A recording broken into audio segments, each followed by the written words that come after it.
여러분들 우리가 성장하고 그리고 바르게 이렇게 성숙하기 위해서는 우리가 지난 2시간 동안에 하나님의 말씀이 정말 절대적으로 중요하다 라는 사실을 살폈죠. 우리가 건강하게 자라게 하기 위해서 이 밥을 매일매일 우리가 섭취해야 되듯이 신자로서 성장하기 위해서는, 바르게 성장하기 위해서는 하나님의 말씀을 섭취해야 되고, 무엇보다도 그 말씀에 대한 확신 가운데 살아야 합니다.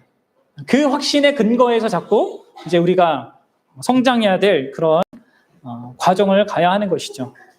그래서 여러분들 그 말씀을 우리가 깨닫고 이해하는 것도 중요하고, 그 말씀을 내 삶 속에서 적용해 보는 거, 그래서 중요하다고 했죠. 단순히 머리로만 동의하는 것이 아니라 그 말씀을 내 삶 속에서 구체적으로 실제적으로 적용해 보는 것.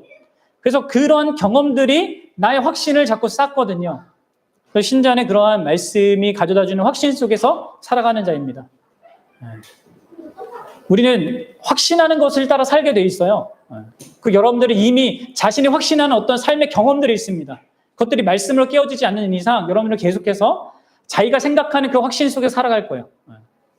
내가 본 내 가정생활, 우리 부모님의 가정생활이 좀 이렇게 힘들고 하는 사람은 자기 확신 속에 그게 있어요. 결혼생활은 불행한 거야, 이런 게 있죠. 나도 결혼하면 불행하게 될 거야, 이런 것들이 이제 있단 말이에요. 그런 것들이 깨져야 돼요. 말씀으로 깨지고, 그것을 사실 실제적으로 교회 안에서 먼저 좀 경험할 수 있어야 되거든요. 사랑할 수 있는 게 이거구나, 이렇게 가능하구나, 이런 것들 경험하면 좀 결혼에 대한 이러한 생각들이 이렇게 바뀌게 되는 것이죠. 자, 여하튼 우리가 이런 하나님의 말씀의 확신 가운데 살기 위해서 우리가 애쓰다 보면 정말 부딪히는 것이 있습니다. 그것은 그렇게 하나님의 말씀을 삶 속에서 구체적으로 적용하는 게 생각만큼 쉽지 않다는 거예요. 항상 기뻐하라, 쉬지 말고 기도하라, 범사에 감사하라. 여러분들 이 말씀대로 여러분들 살아보려고 애써 봤습니까? 순종해 보려고 애써 봤어요? 항상 기뻐하는 거, 쉬지 않고 기도하는 거, 범사에 감사하는 거, 모든 순간에 감사하는 거. 그게 여러분들 그리스도 예수 안에 있는 하나님의 뜻이에요. 근데 그게 진짜 내 마음에 동의가 된다 하더라도, 또 그렇게 살고 싶다라고 말을 하더라도요, 결국 해보면 어떻습니까? 그게 생각처럼 잘 안 된다는 것을 우리가 확인하게 됩니다. 그렇죠? 그래서 여러분들 우리에게 어떤 깨달음을 신자는 반드시 갖게 되냐면, 하나님의 말씀에 순종하기 위해서는 진짜 누군가의 도움이 필요하다라는 것을 경험적으로 깨닫게 됩니다.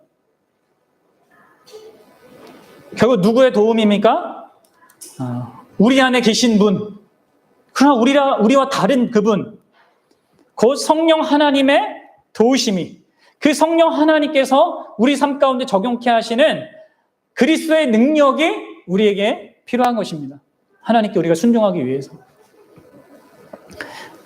우리가 이 성경적인 요구들을 자꾸 들으면 이게 너무 이상적인 거 아니냐, 너무 불가능한 거 아니냐, 이런 생각이 들 수 있거든요. 여러분들 그 생각은 맞습니다.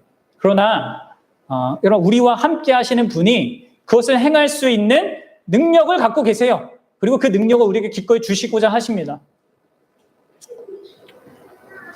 자, 여러분들 우리가 영적으로 성장하고 성숙하기 위해서는 우리가 머뭇거리면서 이거는 뭐 불가능한 일이야, 이거는 나의 인생 가운데 이루어질 수 없는 일이야 하면서 자기 수준에서 이렇게 자기를 제한하는 것이 아니라, 참된 그 영적 성장을 하나님이 의도하는 대로 갖기 위해서는요, 여러분들이 반드시 이 그리스도의 능력이라는 것을 염두에 두셔야 합니다. 그렇죠? 우리가 영적 성장에 있어서 가장 중요한 그 두 가지 기초되는 그 근본 사실이 있다고 했잖아요. 하나는 그리스도의 의로움이고 다른 하나는 그리스도의 능력입니다. 그럼 그리스도의 의로움은 뭐예요? 기억나세요? 우리가 이거 영적 성장 다루면서 초반에 다뤘는데, 그리스도의 의로움은 우리를 하나님 앞에서 의롭다고 우리의 지위를 보장해 주는 것이에요. 우리의 실패와 성공에 따라서 나에 대한 지위가 달라지는 게 아니라, 하나님이 나를 대하시는 게 달라지는 게 아니라, 그리스도의 의로움 때문에, 그 연합 속에서 갖는 그 의로움 때문에 내가 항상 하나님 앞에 의로운 그 지위를 갖는 게 되는 거죠. 그 의로움이라는 사실을 항상 붙들어야지만 영적 성장을 우리가 하는데 든든할 수 있는 것입니다. 자, 그리고 하나의 그 중요한 그 기반이 바로 오늘 얘기하고 있는 이 그리스도의 능력인 겁니다. 이 그리스도의 능력은 우리로 하여금 성장케 하는 그런 원동력이 되는 거예요. 우리의 노력을 가능케 하는 것이고, 심지어 우리의 모든 성공과 또 심지어 우리의 모든 실패까지 다 우리가 성장하는 데 도움이 되게 하는 것이 바로 그리스도의 능력입니다. 그래서 우리가 참된 그 성장을 추구하기 위해서는요, 그리스도의 능력을 힘입어서 그렇게 성장해 가야 합니다. 그리스도의 의로움을 기반으로 하면서도 그리스도께서 공급하시는 그 능력을 힘입어서 우리가 성장해 간다는 것이죠. 하나님이 기뻐하시는 그런 사람으로 자라가야 한다는 거예요. 여러분들, 내가 안 된다고 하지 말고요, 그리스도의 능력을 힘입도록 구하십시오. 그분이 능력을 주시려고 우리와 연합하셨어요. 자, 여러분들 보십시오. 성경에는 제가 지난 시간에도 얘기 드렸는데 직설법적인 사실과 명령법이 있죠. 하나님께서 이렇게 하셨다라는 이 직설법적인 복음의 내용이 성경에 기록되어 있습니다. 한편 성경에는 명령법이 있어요. 너희는 이렇게 해야 된다. 하나님을 생명 다해 마음을 다해 뜻을 다해 사랑하고 이웃을 내 몸처럼 사랑해야 된다라는 이런 명령법이 있단 말이에요. 여러분, 이 명령법이 성경에 있다는 것이 무엇을 의미하는 것입니까? 그것은 우리에게 순종해야 될 책임이 있다는 것을 얘기하는 것이죠. 우리에게 성장해야 될 책임이 있다는 것을 얘기하는 겁니다. 여러분, 명령법이 있다는 것 자체가 우리의 그런 책임을 말해주는 거예요. 만약에 성경이 우리에게 요구하는 게 없었더라면 우리가 성장할 이유는 없어요. 그냥 있으면 돼. 근데 성경이 이렇게 하라라고 요구를 합니다. 그래서 여러분들에게는 순종해야 될 책임, 성장해야 될 책임이 있습니다. 아시겠죠? 네. 그냥 성장해도 되고 안 해도 되는 그런 선택적인 게 아니에요. 그리고 생명이 있기 때문에 여러분은 성장할 수밖에 없습니다. 또 하나님이 부모이기 때문에, 아버지이시기 때문에 그 아버지의 케어를 받는 사람들은 반드시 성장할 수밖에 없는 것이죠. 그러나 그게 우리의 책임이라는 거예요. 우리의 반응을 요한다는 거예요. 자, 그러면서도 여러분들 동시에 기억할 것은 우리에게는 순종하고 성장할 능력이 없다는 거예요. 이게 여러분들 우리가 명확하게 기억해야 될 우리의 지금 상태와 조건이에요. 우리에겐 책임이 있는데 그것을 감당할 능력, 그게 없어요. 그리고 바로 그런 이유 때문에 성령 하나님을 의존하는 그러한 훈련, 그러한 습관이 우리에게 필요한 겁니다. 여러분 이해가 되십니까? 네. 성령님을 통해서 그리스도의 능력을 의존하는 훈련이 우리에게 필요하다는 거예요. 자, 다시 정리합니다, 여러분들. 성장하는 것은 우리의 마땅한 의무예요. 하나님이 말씀하시니까. 그러나 성령 하나님만이, 그리스도의 능력만이 우리를 성장케 할 수 있는 것입니다. 마치 이거는 어린아이가 자라는 것이 마땅하잖아요. 그렇죠? 근데 스스로 자라지 못하고 부모가 성장할 수 있도록 도와줘야만 하는 거랑 똑같은 거예요. 스스로 성장해야죠. 성장을 해서 밥도 먹고 열심히 해야 됩니다. 공부도 해야 됩니다. 그러나 부모가 도와주지 않으면 바르게 갈 수가 없어요. 마찬가지예요. 우리도 동일해요. 그래서 여러분들, 신자가 영적으로 성장하기 위해서 가장 중요한 원리 중에 하나가 뭐냐면 바로 그리고 책임 중에 하나가 의존하는 책임이에요.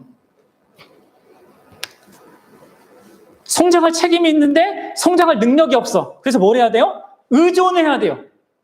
책임 있게 우리는 오직 그리스도의 능력을, 성령의 능력을 힘입어야 합니다. 그렇죠? 그래서 여러분 이거지, 이렇게 두 가지 책임을 균형 있게 유념하면서 성장을 추구해야 돼요. 나는 성장을 하는 게 마땅한 자입니다. 하나님이 생명을 주셨으니까 그 성장할 능력이 내게 없어요. 그래서 어떻게 해야 돼요? 성령 하나님을 의존해야 됩니다. 여러분들, 이러한 두 가지 책임을 균형 있게 갖는 게 사실 쉽지가 않습니다. 우리는 어떤 대로 항상 극단으로 치닫냐면 전적으로 내 힘으로 성장하려고 하는 그러한 성향을 갖게 돼요. 막 열심히 하다 보면. 그리고 또 반대로 이게 아니면 어떻게 하면 완전히 수동적인 상태로 나태해지시고 뭐 하나님이 언젠가 해주시겠지 하는 식으로 그냥 그 또 다른 극단으로 이렇게 치닫게 됩니다. 이것을 우리는 맨날 왔다 갔다 해요. 하루는 더 열심히 노력해야지. 이렇게 하다가 그 다음 날은 모든 것은 하나님이 해주셔야 하는 거지 하면서 또 아무것도 안 하네. 여러분들 이 두 가지는 다 극단이고 잘못된 방식입니다. 예수님은 명확하게 이렇게 얘기합니다. 우리 요한복음 15장 5절을 한번 같이 읽어보도록 하겠습니다. 보십시오.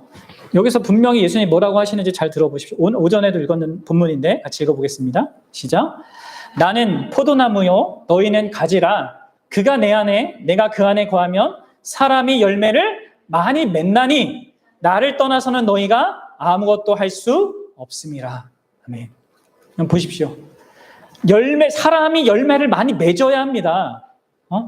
열매를 맺는 건 우리의 역할이에요. 우리의 책임입니다. 그런데 뭐예요? 무엇을 떠나서 할 수가 없습니까? 나를 떠나서는 너희가 아무것도 할 수 없다라고 얘기하고 있어요. 그리스도의 능력을 떠나서는 열매를 맺을 수가 없는 것이죠. 여러분 보십시오. 예수님은 열매를 맺을 수 있는 능력을 공급하는 분이지 우리 대신 열매를 맺는 분이 아닙니다.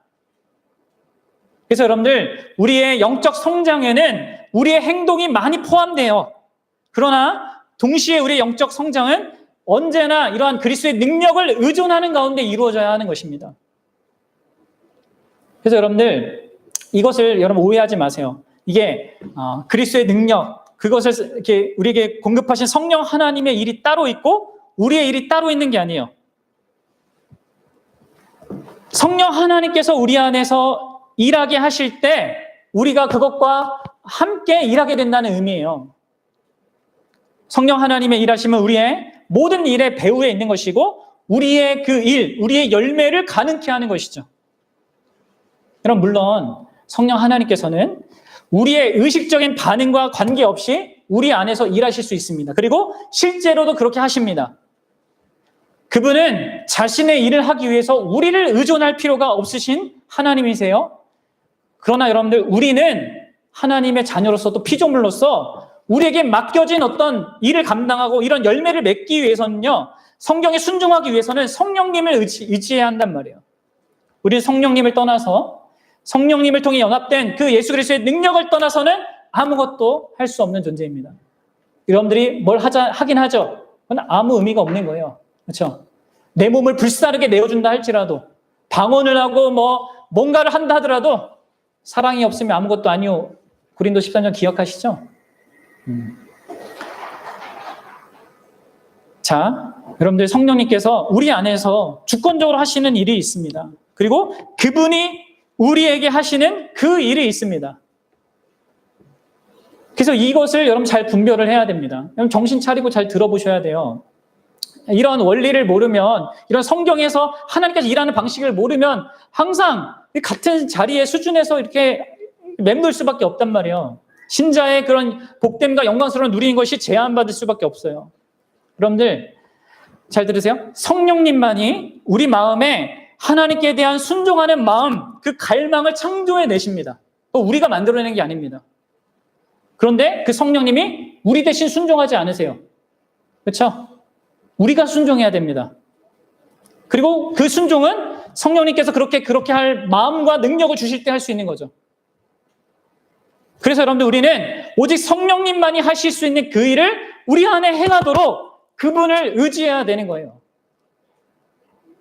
그럼 자꾸 신앙생활하는 거 내 마음대로 잘 안 된다 이렇게만 하고 있는 게 아니라 그것을 하게 하실 수 있는 그 성령님을 여러분 의지해야 한다는 거예요. 그리고 우리가 그 일을 할 때도 그렇게 성령님께서 마음을 주셔서 이렇게 순종해야 된다라고 하는 그런 마음을 내가 뭔가를 할 때도 역시 나는 그것을 하는 것 가운데 성령님을 의지해야 됩니다. 그리스도의 능력을 의지해야 돼요. 우리는 그분이 하시는 일이든 우리가 하는 일이든 언제나 성령 하나님을 의지해야 합니다. 그것도 단순하게 의지하면 안 돼요. 여러분들 필사적으로 의지해야 합니다. 여러분 아십니까? 우리는 작은 변화를 가지고 쉽게 만족하는 경향이 있습니다. 내가 조금 달라졌어. 내 마음이 조금 달라졌어. 내가 이전에 다른 모습을 가졌어. 그러면 마치 변화가 큰 거. 여러분들, 하나님이 우리에게 기대하시는 변화는요, 우리가 예수 그리스도의 그 모습까지 자라나는 거예요. 예수 그리스도처럼 되는 거, 작은 예수가 되는 거란 말이에요. 엄청나게 그 기대와 수준이, 원하심이 커요. 그리고 그렇기 때문에 우리는 간절히 필사적으로 성령님의 도우심과 그분을 의지할 그런 필요가 있는 것이죠. 그래서 여러분들, 이 두 가지, 전적으로 성령 하나님을 의지하면서 우리의 책임을 전적으로 다하는 것. 하나님을 의존하면 우리가 아무것도 안 하는 게 아닙니다. 그러나 우리는 우리의 책임을, 우리가 해야 되는 그 하나님께 대한 순종을 우리의 힘으로 하는 것이 아니라 하나님의 능력으로, 성령의 능력으로, 그리스도의 능력으로 감당하는 거예요. 그럼 이것을 기억하세요. 그래서 우리는 수동적으로 하는 거 아닙니다. 적극적으로, 능동적으로 하는 거예요. 그러면서도 능동적으로 주님을 의지하면서 하는 것입니다. 이게 같이 있어야 됩니다. 자, 시편 127편 1절에 이렇게 말하고 있는데 같이 읽어봅시다. 진짜 이런가? 성경을 통해 봅시다. 보십시오. 시작. 여호와께서 집을 세우지 아니하시면 세우는 자의 수고가 헛되며 여호와께서 성을 지키지 아니하시면 파수꾼의 깨어 있음이 헛되도다. 여러분들, 이 말씀은 뭘 전제하고 있습니까? 집을 세우는 건축자가 건축에 열심을 다하는 것을 전제하고 있죠. 그러나 그것이 여호와께서 세우는 것이 되어야 한다고 얘기하고 있습니다. 그게 아니면 헛된 게 된다는 거죠. 또 성을 지키는 파수꾼이 열심을 다해서 밤새 뜬 눈으로 졸린 거 참아가면서 열심히 깨어서 자기 역할을 감당하는 것이 있어야 되는데 그게 여호와께서 함께 지켜주지 않으면 그게 헛된 거라고 얘기하고 있어요. 이건 뭘 얘기하는 거예요? 우리가 다하는 책임도 있지만 성령 하나님께서 도와주시는 것이 없이는 아무런 의미가 없다는 것을 얘기해 주는 것이죠. 자, 이건 신약에서도 마찬가지입니다. 빌립보서 4장 11절과 13절까지 내용을 한번 보도록 하겠습니다. 같이 읽어볼게요. 시작. 내가 궁핍함으로 말하는 것이 아니니라. 어떠한 형편에든지 나는 자족하기를 배웠노니 나는 비천에 처할 줄도 알고 풍부에 처할 줄도 알아. 모든 일, 곧 배부름과 배고픔과 풍부와 궁핍에도 처할 줄 아는 일체의 비결을 배웠노라. 내게 능력 주시는 자 안에서 내가 모든 것을 할 수 있느니라. 여러분 보세요. 지금 바울이 지금 뭐라고 얘기하고 있어요? 어떤 상황이든 자족하는 것은 자신의 책임이라고 이렇게 바울은 이해하고 있습니다. 그리고 그것을 배워야 한다고 얘기하고 있어요. 자기가 그것을 배우는데 책임이 있다라는 것을 바울이 인식하고 있단 말이에요. 내가 만족하고 자족하는 것을 주님께 맡기지 않았습니다. 만족하기 위해서 배우는 일을 했어요. 풍부에 처할 때든 비천에 처할 때든 그 안에서 배우고자 했단 말이에요. 근데 13절에서 말하듯이 어떻게 해요? 내게 능력 주시는 자 안에서 그 일을 한 거예요. 그렇습니다, 여러분들. 우리가 하는 모든 일들은요, 하나님께 순종할 때도 그것을 그렇게 할 수 있는 능력을 주시는 분을 힘입어서 하는 것입니다. 이 하나님의 능력은 하늘에서 뚝 떨어지는 게 아니에요. 네. 그것은 내게 능력 주시는 자 안에서라는 말에서 유치할 수 있듯이 그리스도와의 연합된 그 관계를 통해서 그 관계에서 우리가 제공받을 수 있는 그런 능력이고 그런 공급입니다. 자, 그러면 결론적으로 여러분들 어떻게 이렇게 성령의 능력을 통해 성령을 통해 그리스도의 능력을 의존할 수 있겠습니까? 어떻게 그렇게 할 수 있어요? 다른 길은 없습니다. 아니 여러 가지 길들이 있다고 할 수는 있겠지만 가장 주된 그 성령의 그 능력, 그리스도의 능력을 의존하는 방식은요, 바로 기도예요, 기도. 기도는 우리가 그리스도와 그가 보내신 성령을 의존한다는 것을 보여주는 가시적인 표현인 거예요. 그럼 자기가 난 주님을 의존해요, 성령님을 의존해요 하면서 기도하지 않으면요, 기도 생활이 우리에게 없으면요, 그 말은 거짓말입니다. 내가 성령님을 하나님을 의지해야 하면서 기도가 없다면 그거 거짓말이죠. 신앙생활을 하는데 여러분들 기도를 하지 않는 사람은요, 결국 기도가 없는 사람은 자기의 삶으로 뭘 얘기하는 거냐면 신앙생활은 내 수양이나 내 노력이나 내 타고난 선함으로 할 수 있는 거야, 이렇게 생각하는 거예요. 기도하지 않는 사람들은. 그리고 또 다른 의미로는 영적 성장은 추구할 필요가 없는 거야 라고 말하는 것과 또 같습니다. 기도하지 않는 사람들은. 그럼 기도는 자신의 연약함을 인정하고 성령을 통해 그리스도의 능력을 힘입고자 하는 것입니다.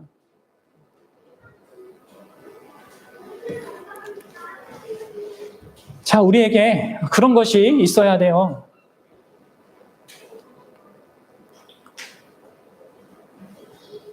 우리 이런 부분에 있어서 우리 믿음의 선배인 다윗이 어떻게 하나님께 구했는지를 봅시다. 시편 119편 33절부터인데 한번 볼게요. 읽어봅시다. 자, 지금 이 다윗이 어떠한 중심으로 어떠한 의도로 이런 기도를 하고 있는지 좀 생각하면서 읽어봅시다. 시작.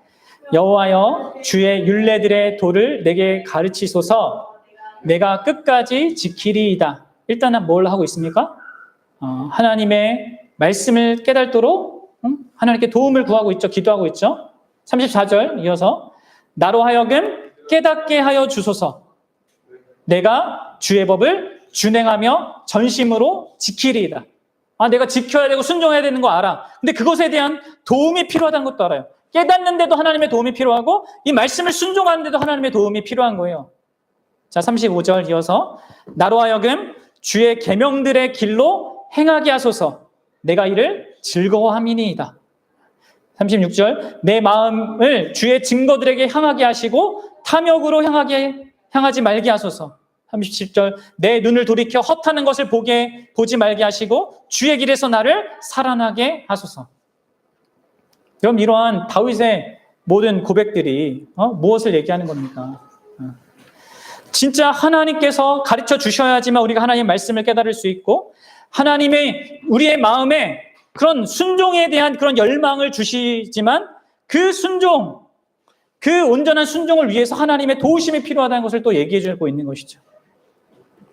그럼 이처럼 하나님의 백성들은요, 순종하기 위해서 전적으로 하나님을 의존해야 하는 것입니다. 그리고 그것을 기도로 표현하는 것이죠. 여러분들의 신앙생활에는요, 이 기도하는 게 있어야 돼요. 크게 두 가지 형태의 기도가 있어야 됩니다. 우리 믿음의 선배들 다니엘처럼 느헤미야처럼 여러분 규칙적으로 계획적으로 하는 그런 기도가 있어야 됩니다. 그리고 그것을 기반으로 해서 나에게 어떤 상황과 형편이 될 때 즉각적으로 하나님을 의지하는 그런 짧고 그런 간단한 그런 기도들이 같이 있어야 되는 것이죠. 그게 여러분들 항상 쉬지 말고 기도하라는 말의 의미예요.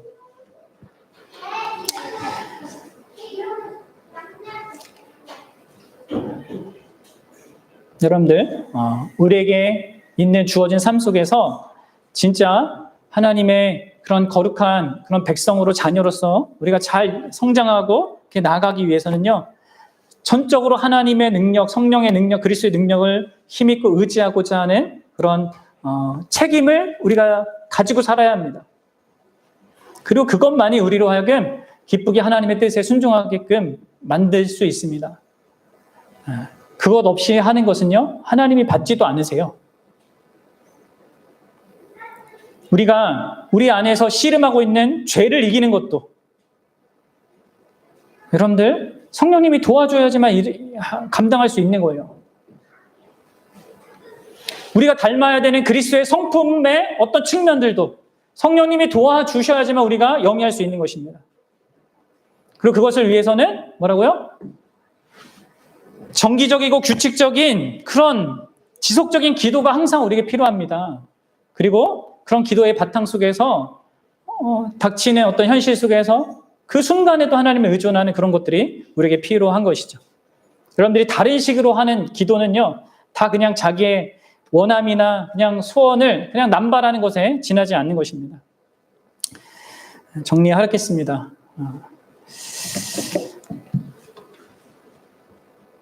여러분들, 영적 성장은 우리의 책임이지만 우리에게는 그렇게 성장할 능력이 없습니다.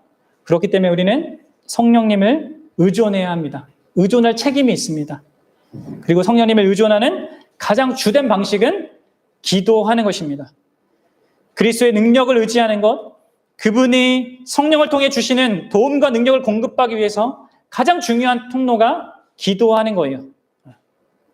그런데 우리의 죄된 성향은 죄된 성향 중에 특징 중 하나는 하나님으로부터 독립하려고 하는 성향이죠.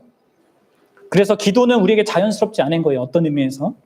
나의 힘, 나의 지혜, 나의 능력, 행위로 충분하다고 우리는 늘 생각하는 게 자연스럽습니다. 그래서 기도하지 않습니다. 심지어 하나님의 은혜로 구원받은 자가 되고 자기가 본질적으로 하나님께 의존적으로 창조된 그런 존재라는 걸 깨달아도 동의하고 나서도 습관처럼 우리는 독립적으로 살고자 하고 기도하지 않고 살고자 합니다. 그럼 이게 바울이 자신이 원하지 않는데 계속 하게 된다고 말한 그러한 씨름 중에 하나였어요. 여러분들, 우리 이런 씨름을 하는 것입니다. 기도의 씨름을 하는 거예요. 우리가 성령님의 도우심을 정말 구하지 않으면요, 성령님은 우리를 돕지 않으십니다. 여러분 아셔야 돼요. 기도하지 않으면 하나님이 내 삶 가운데 역사하지 않으십니다. 그래서 어려움에 처하게 되고 쓰라린 실패의 과정을 거치게 하십니다. 그리고 그것 속에서 내가 하나님을 의지해야 했구나, 이것들을 쓰라린 과정을 통해서 경험하게 한다는 거예요. 근데 여러분들, 그러한 쓰라린 경험 외에 우리가 본질적으로 의존적인 존재이고 의존해야만 한다는 것을 확인하는 가장 좋은 방법이 기도하는 것입니다. 기도할 때 우리는 우리 스스로에게 상기시키는 거예요. 내가 하나님을 의존해야 되는 존재구나. 내가 본질적으로 무력한 존재이고 오직 하나님의 도우심 가운데 살 수 있는 존재구나라는 것을 스스로에게 인식시키는 걸 기도한다는 것은. 여러분들, 바빠서 기도하기 힘들다면요, 그것은 자기 자신을 의존하는 태도를 드러내는 겁니다. 여러분들, 우리가 하는 일과는 비교 안 될 정도로 큰 구원의 일을 하느라 그 누구보다도 바쁘셨을 예수님이 어떻게 사셨는지 보세요. 그분은 기도하시면서 사셨어요. 심지어 여러분들, 예수님조차 기도가 필요했다면, 하나님의 능력을 힘입어서 성령의 도우심을 통해서 자기 일들을 감당했다면, 완전한 인간이신 그분이 그렇게 하셨더라면 우리에게는 얼마나 기도가 더 절실하게 필요하겠습니까? 그리고 여러분, 심지어 예수님은 그렇게 자기가 그 성령님을 의지하고 성부 하나님을 의지하는 것을요, 꺼리낌 없이 인정하셨습니다. 마지못해서 그렇게 하는 게 아니라 전심으로 뜨겁게 하나님 아버지를 성령의 도우심을 힘입었고 습관적인 그 기도를 통하여서 그런 것들을 드러내셨습니다. 그리고 기도한 대로 믿고 그렇게 사셨죠. 우리는 그리스도를 닮는 데까지 자라가야 하는 자들입니다. 그러면 여러분들, 우리는 독립심이 아니라 의존심을 길러야 돼요. 그리고 이 의존성을 위하여서, 의존적인 그 의존의 책임을 위하여서 우리는 기도에 힘써야 되는 겁니다. 바라기는 우리 지체들이 진짜 이거는 하나님과의 관계를 누린 데 있어서도 이건 기도는 너무나 중요한 거지만, 그렇죠? 우리가 하나님의 뜻 가운데 순종하며 바른 성장의 그 과정을 거치기 위해서, 갖기 위해서 기도하지 않고는 그것이 불가능하다는 것을 알아야 합니다. 그래서 저와 여러분들이 진짜 하나님 앞에 성령님의 도우심을 구하는 것 속에서 진짜 하나님을 더 뜨겁게 사랑하고 하나님이 원하시는 그런 그분의 뜻에 순종하는 삶을 위하여서 정말 성령의 능력을, 그리스도의 능력을 구할 수 있는 그런 지체들이 다 되기를 진짜 주님의 이름으로 축원합니다.